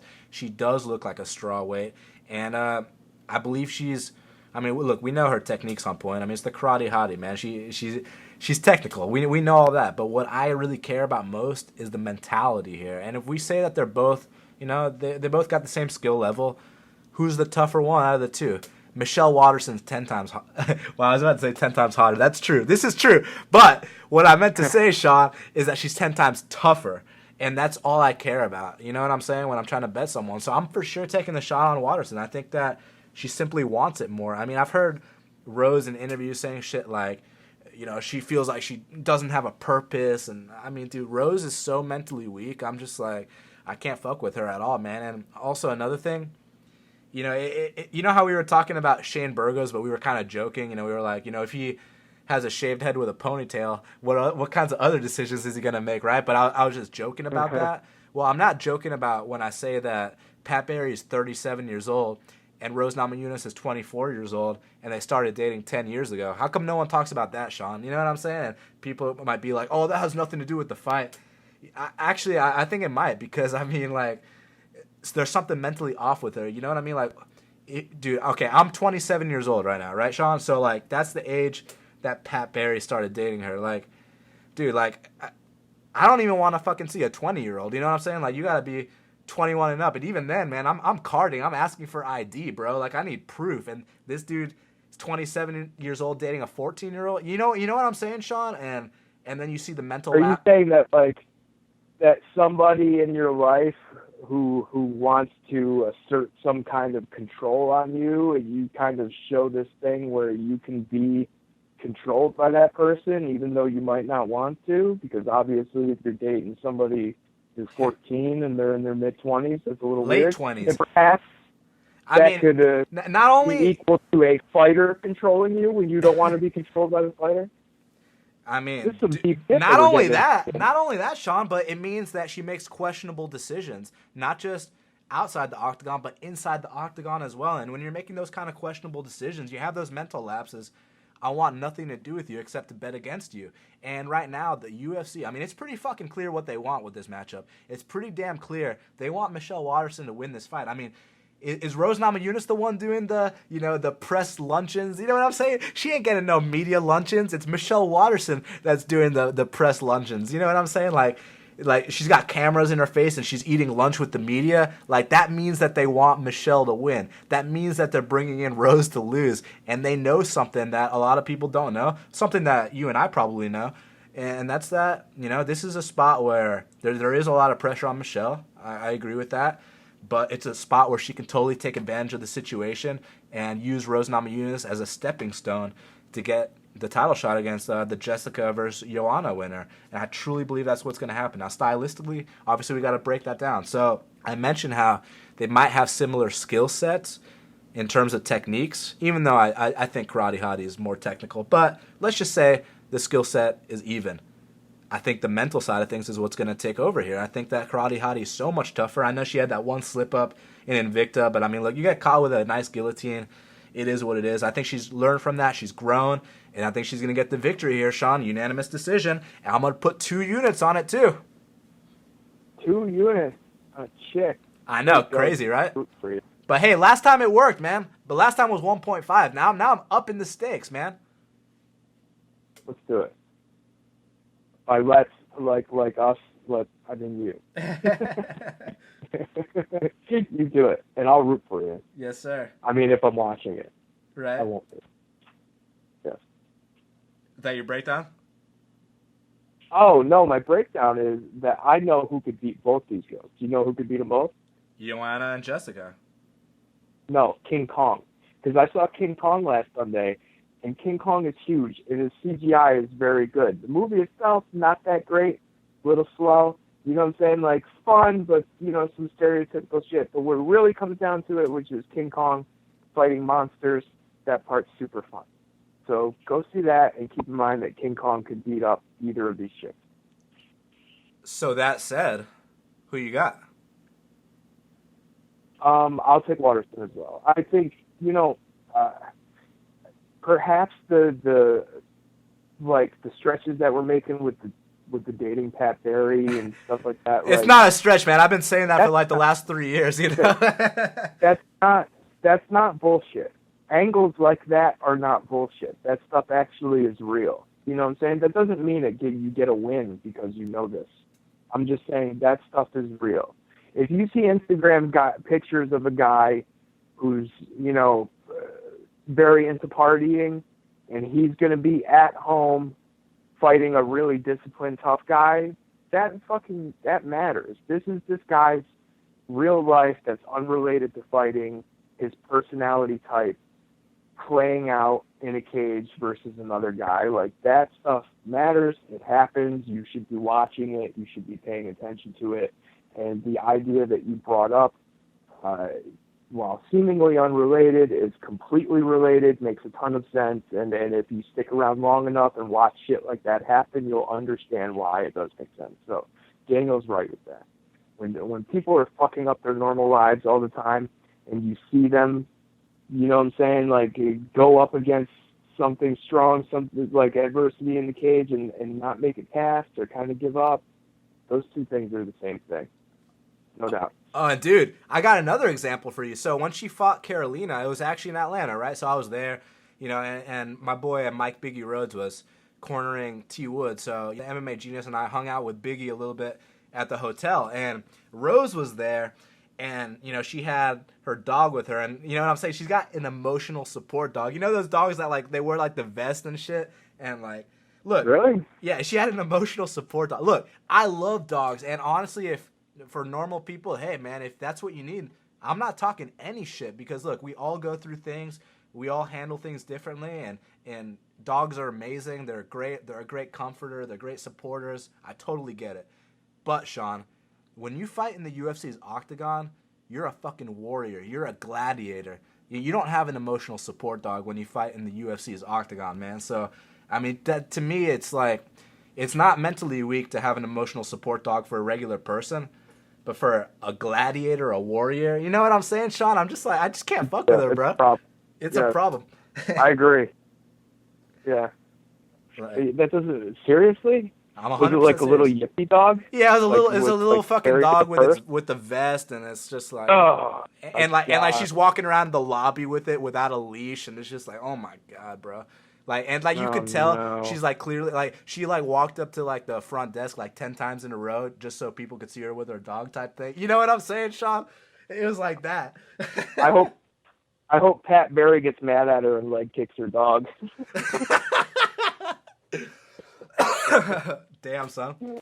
And everyone listening, look, I love dogs. You know I got 3 German Shepherds. But, I mean, look, man.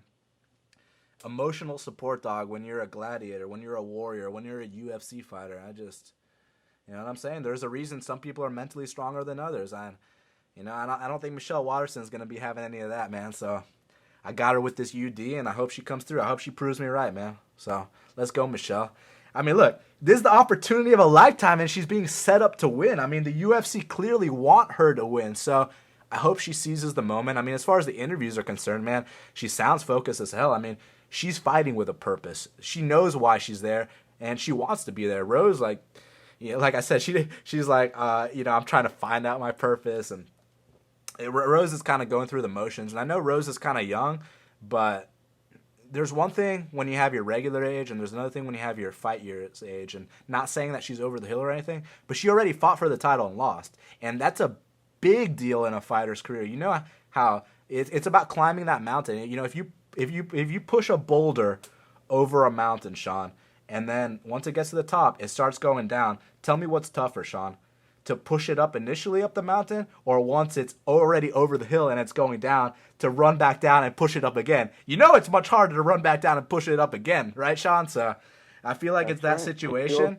and we're going to bump your head on the ceiling, my friend. Yeah, and I could keep beating a dead horse, but I think you guys know where I'm going with this. So let's get down to the main event, Sean, because we got Demetrius Mighty Mouse Johnson. He's minus 850. The comeback on Wilson Reis is plus 575. Now, it's kind of interesting to see money coming in on Wilson Reis at this price. I said I would take the 1 unit shot at plus 800. It is currently plus 575, so it's not quite where I want it to take that shot.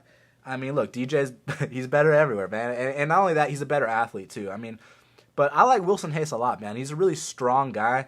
And you remember that performance he had against Dustin Ortiz where he totally grown-manned him? Like, that was, like, the first time where I was like, man, you know, this guy's a title contender. This guy's really coming into his own. Because, you know, back in the day, he was always criticized for his cardio issues, his chin issues. I know he's been knocked out a couple times, but I got to tell you what, man, he's strung together a couple really good wins, and he's looking the best he's ever looked. And the way he manhandled Dustin Ortiz, I was like, damn, bro. Like, that was a serious performance. So, since every other breakdown show you're going to hear is going to talk about how Demetrius Johnson's going to kill Wilson Reis, why don't I sit here and try to make a case for Wilson? Even though I think DJ is probably going to win. I mean, he's a minus 850 favorite for a reason. I'm not going to bore you guys with the same bullshit. So let's make a case for Wilson. If Wilson was to win this fight, man, I think the way he'd have to do it is, so obviously he's the slower guy, right? So we're not going to outspeed Demetrius. I think the way we got to beat him, if Wilson's going to do this, he's got to use his size. He's got to push him up against the fence. He's got to try to zap the speed of Demetrius Johnson. Dude, as I'm saying this, like, I'm not even believing it. As I'm saying this, I'm like, man, this shit's impossible, bro. But that's what he's got to do. He's got to carry a knife in his trunks into the cage. That's what he's got to do. I mean, look, man, he's got to land the perfect body kick like he did against Scott Jorgensen. He's got to push him up against the fence like he did against Dustin Ortiz. Hope that maybe Demetrius shoots for a sloppy takedown. Maybe he can get in a similar situation that Tim Elliott got into last time, where Tim Elliott almost, got him in a guillotine and then he switched to a Darce. Maybe Wilson Hayes can do something like that. Maybe if he gets him in that situation, maybe he can take the back from there. I mean, these are the situations where Wilson can win the fight. But obviously we think DJ is going to win. But look, how cool would it be if Wilson won? Because, man, like we were talking about earlier, Anderson Silva, he had a grind to get those 10 title defenses. And it's really 11, but Travis Lutter missed weight.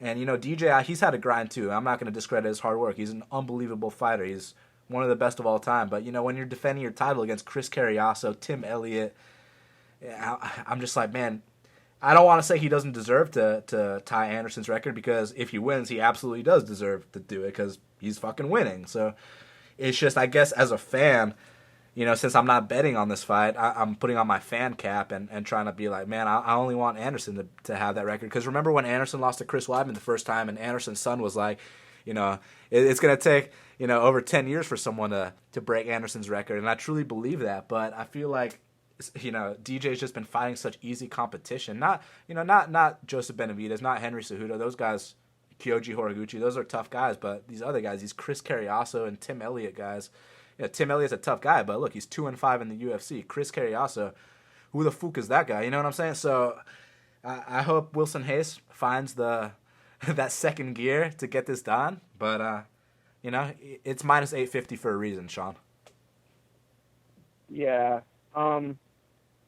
We talked about this a little bit before. DJ is in this position because he did that to the division. He cleaned it out. He made it. So Wilson Hayes was the next guy because he destroyed everybody else. And in some cases, he destroyed them twice.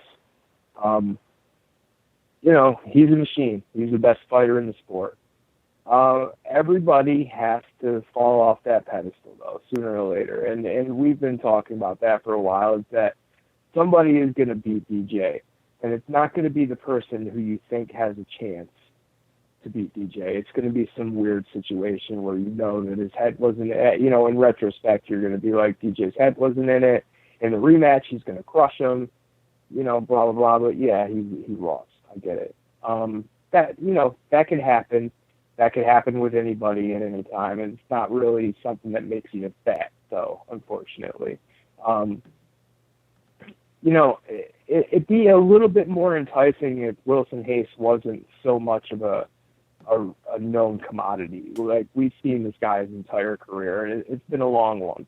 The things that he can do is basically squash and hold an advantageous position and work for a sub. He's definitely strong, and he can definitely take DJ and mash him to the ground and kind of float and wait for DJ to get up and then grab something in there. That can happen.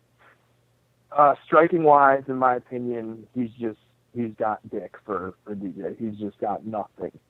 And on top of that, striking wise, he's not good. You know what I'm saying? Like, he's not, and I'm not just talking about his chin. Let's just talk about his offense. There's nothing going on there. You know what I'm saying? Like, he's another 1 foot in front of the other while he's punching type guy. The body kicks are definitely snappy. I'll give him that. He probably carries a little bit of power, but he's basically wild, and his balance is terrible. His defense is not great. And basically everybody who fights him hurts him. It's just the striking is just a humongous gap. I don't know if that makes DJ get a finish or if the under is worth looking at because of things like that, because we know how that goes. But the striking gap is fucking outrageous. The speed gap is ridiculous. Wilson Hayes has to smash and use power and do it early because he does not have the cardio to go 5. You know what I'm saying? His cardio has gotten better, but can he fight at DJ pace for 5? No, definitely not. No, that's not gonna happen. If he goes 5, it's because he's on the bottom, surviving. That's why this goes 5, which completely possible. Not even more than possible. Likely. You know what I'm saying? Likely. Yeah, I'd love to look for that weirdo crazy underdog shot, but this guy is not the guy. We know who he is. We know what his deficits are, and they're going to get exploited here. So I don't see any angles in this fight. Matter of fact, that I like. I like nothing about it. DJ decision. Man, and it's funny you say DJ decision because, like I mentioned earlier, with these DJ fights, since they're always like minus 850, minus 1,000, this and that, you look for the under or the inside the distance, and then I get burned on those so many times that it's like, I'm just going to stay away, man, and look for my time to finally fade him when he fights a guy like Ray Borg or Sergio Pettis or something like that. But, yeah, be very careful when you're betting on a DJ inside the distance. But, Sean, let's just go through these prelims really quick. You know what I mean? Like, let's not take forever on them. But, look, we got Zach Cummings, he's minus 410. Nathan Coy is plus 290. And, Sean, when you get an F on a test, there's a big range, in that F. For example, you can get a 69 on the test, and that's an F. But you can also get a 25, and that's also an F. And they're different levels. The 69 is better than the 25, but they're both Fs, right, Sean? Well, here between Zach Cummings and Nathan Coy, they're both absolute jobbers. It's just that Zach Cummings is a solid jobber, and Nathan Coy is a bottom-of-the-barrel jobber.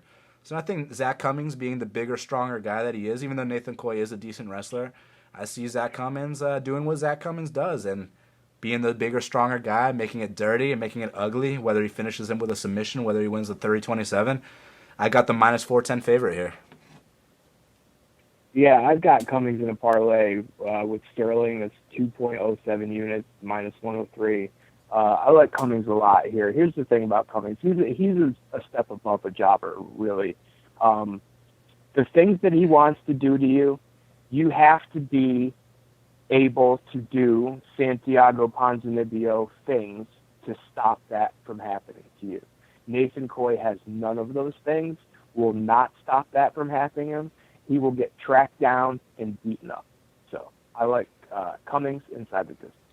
Andrew Sanchez is minus 300. Anthony Lionheart-Smith is plus 220. Now, both these guys are very chinny. However, Anthony Smith has been knocked out like 6 times. And but I'll tell you what, offensively speaking, Anthony Smith is actually fun to watch. He walks you down. He kind of has that Tim Mean style where he walks you down, he hand fights, straight punches down the pipe, but the defensive issues are so bad, man. And obviously, you recall the third round of the Leleco fight. I mean, I can never forget that. With Andrew Sanchez, he's also chinny. Kevin Casey knocked this guy out. But I'll tell you what, he's made a lot of improvements since. He's a very tough-nosed grinder. In his last fight, man, he actually showed some fancy kicks, man. He had a little taekwondo going there. I was like, oh, so he's not just a grinder. But in this fight, I think he'll go back to his grinding roots. And I got the minus 300 favorite grinding out Anthony Smith.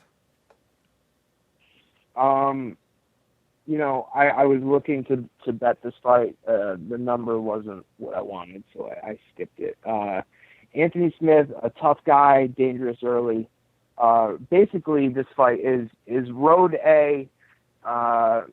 Sanchez gets backed up early in the fight, gets caught with something, gets knocked out. Road B, and the problem, what's going to happen, in my opinion, is Anthony Smith comes forward, hits Sanchez, doesn't get rid of him, his cardio totally shits the bed, and Sanchez grinds him for the next 2 rounds and wins the decision. So that's where I see this going. I think Anthony Smith's cardio is, always a big letdown. And if he's on the bottom the whole time, it's going to be that much worse.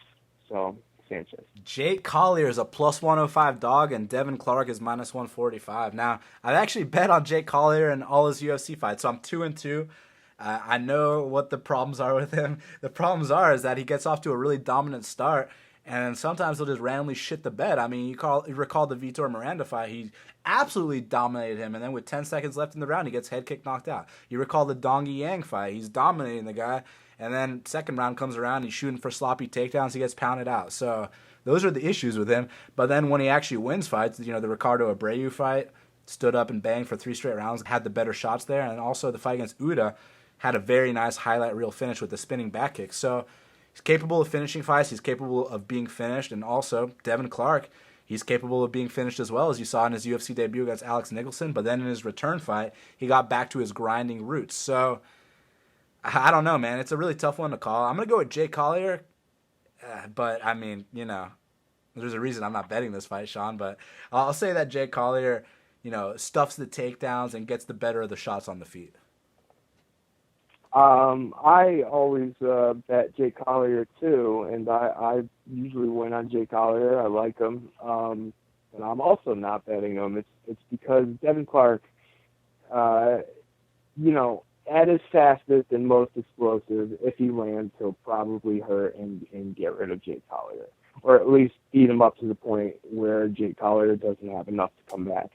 If Devin Clark doesn't do enough early damage and let Jake Collier stick around, Jake Collier can out-tough him, probably beat him up late, and win this fight. But I am not seeing enough on either side to actually put money into it. The pick would be Collier.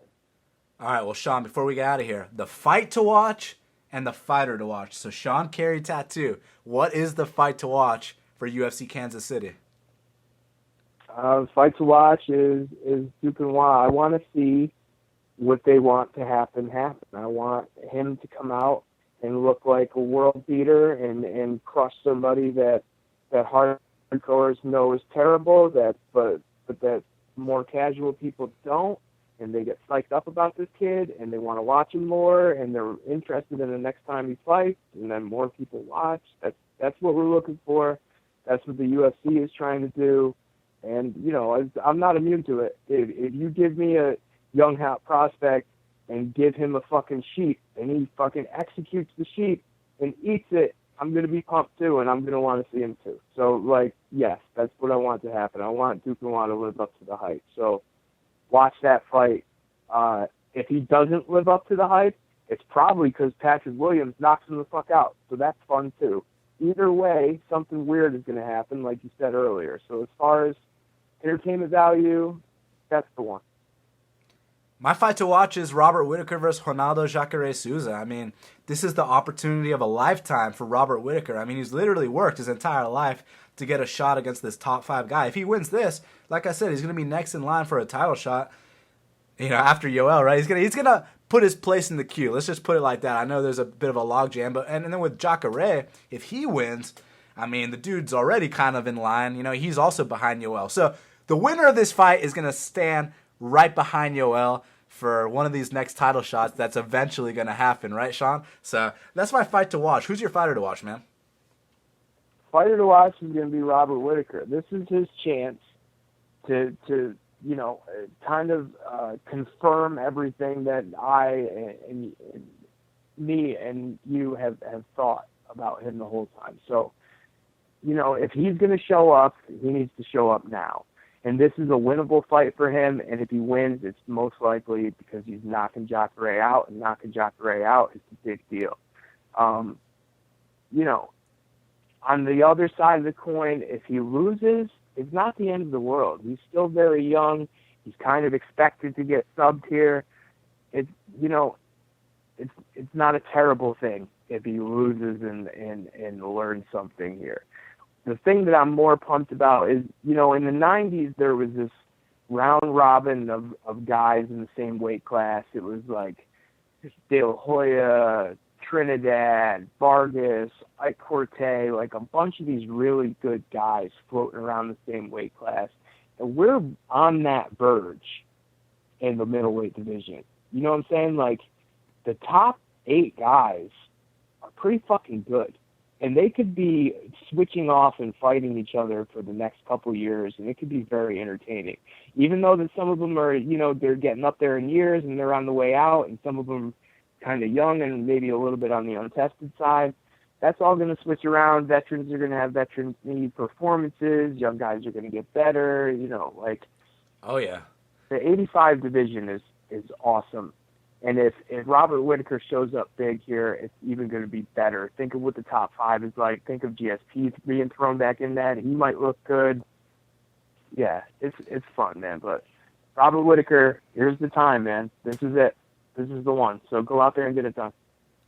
Man, I love the current state of affairs in the middleweight division. I mean, obviously you got all the aging competitors like Chris Weidman, Yoel Romero, Jacare. And I say aging competitors with all due respect. These guys are amazing. But then you got the up-and-comers, Robert Whittaker, Christoph Jocko, Kelvin Gastelum. I'm very excited about what's going on at 185 pounds. And Sean, no surprise, my fighter to watch is also Robert the Reaper Whittaker. Look, man, I mean, he's the dark horse of the middleweight division.